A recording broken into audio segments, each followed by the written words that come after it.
Namo Buddha, do you truly understand what it means to be wise on the path of cultivation? Or are you blindly walking straight into 5 great pitfalls that secretly derail seekers?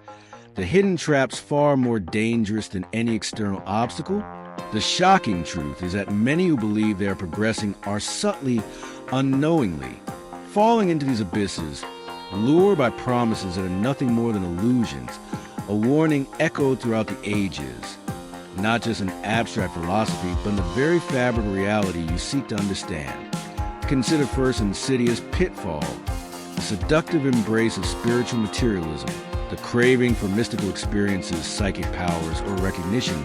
believing these ephemeral phenomena are. The goal itself, a tragic misunderstanding that twists the very purpose of practice,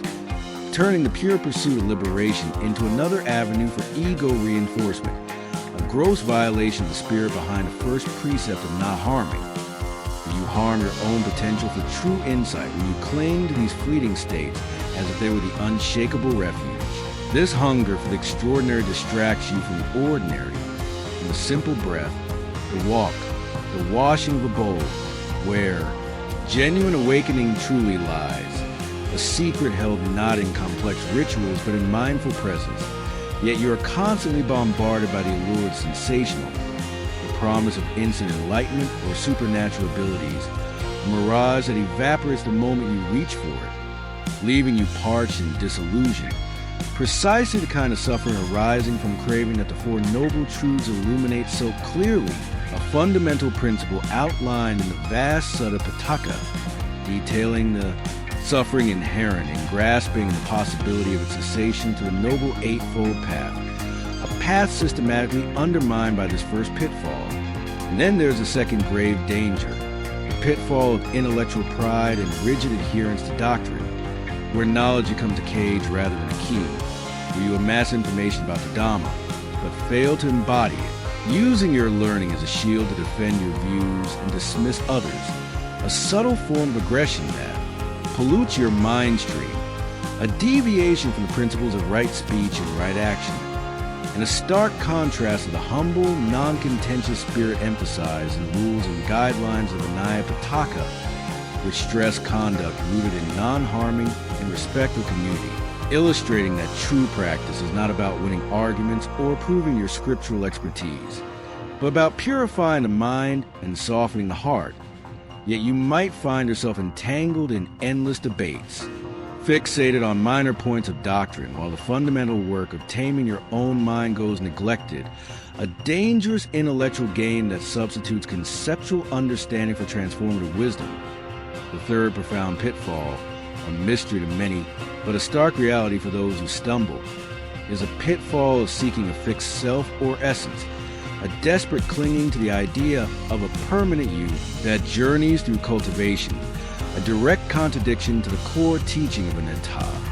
non-self, the understanding that all phenomena, including what you perceive as yourself, are impermanent, dependently arisen,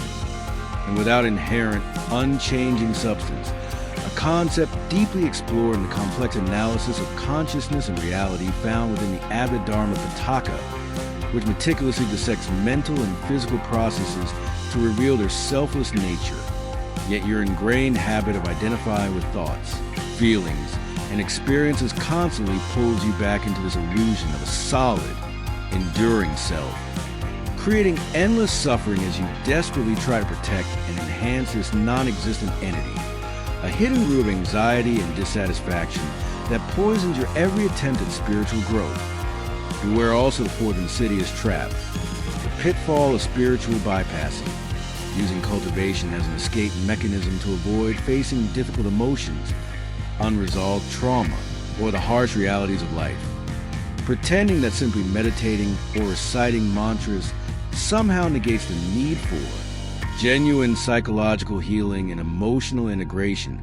a subtle form of self-deception that creates a superficial layer of calm over a turbulent inner landscape, preventing authentic transformation and deep healing.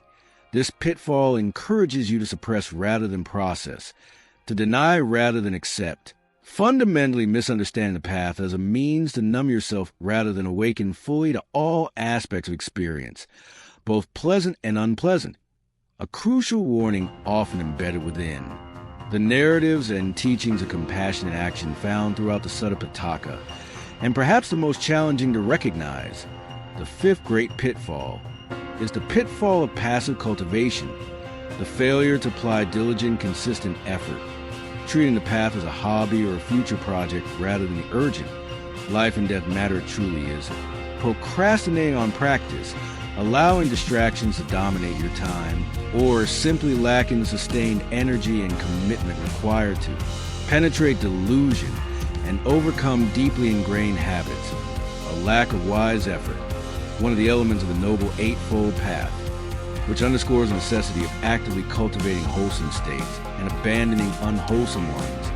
a principle implicitly reinforced by the rigorous schedule and demands on energy found in the Vinaya Pitaka regarding monastic discipline, showing that progress requires intentional, ongoing exertion, not mere passive absorption or occasional dabbles. A truly wise person understands these five great pitfalls are not external enemies but internal tendencies, subtle defilements that must be vigilantly observed and consciously released, recognizing that avoiding them is not about adhering to rigid rules for their own sake,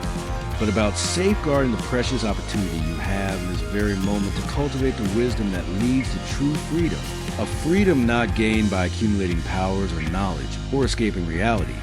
but by seeing clearly, acting kindly, and letting go completely. Namo Buddha, thank you for watching the video. If you find it interesting, please like, share, and follow so that we have more motivation to make more good quality and useful videos for you. Goodbye and see you again. Namo Buddha.